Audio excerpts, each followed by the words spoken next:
Amuigh ar an mBóthar mór.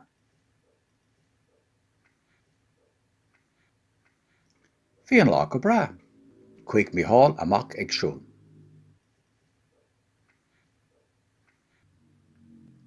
Chonaic Mícheál madra ar an mbóthar.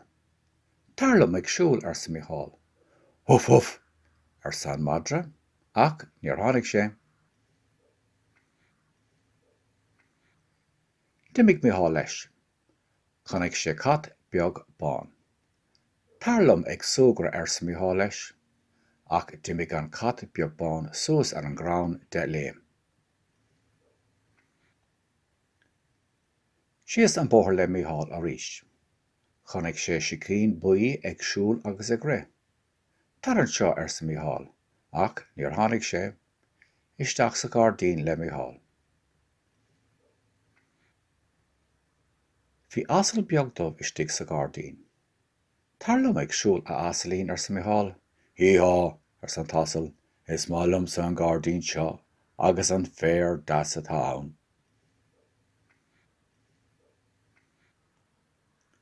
D'imigh Mícheál leis. Chonaic sé bó istigh sa pháirc. Déach an bhó ar Mícheál. Ní dúirt Mícheál aon rud leis an mbó. D'imigh an bhó lae ag ithe féir.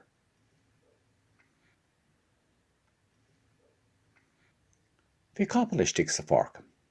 Bhí sé ag ithe féir freisin. Tar anseo capalaín ar sa Mícheál leis. Tháinig an capal de rith. Chur Mícheál a lámh amach. Bhí millseán ina láimh aige. Thóg an capal an millseán ina bhéal agus d'it sé é.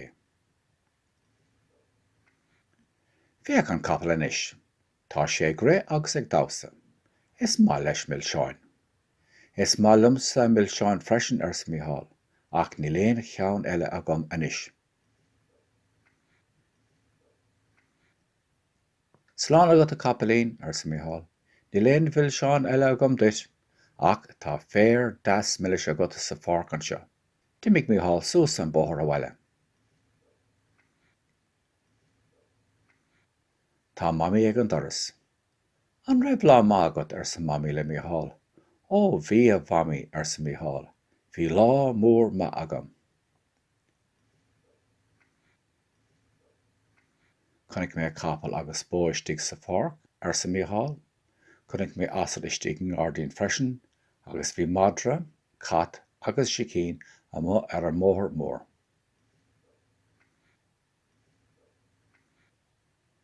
Amuigh ar an mbóthar mór, Millicent ní Hamóin a ceap, Carol Ohleman a bhaisig.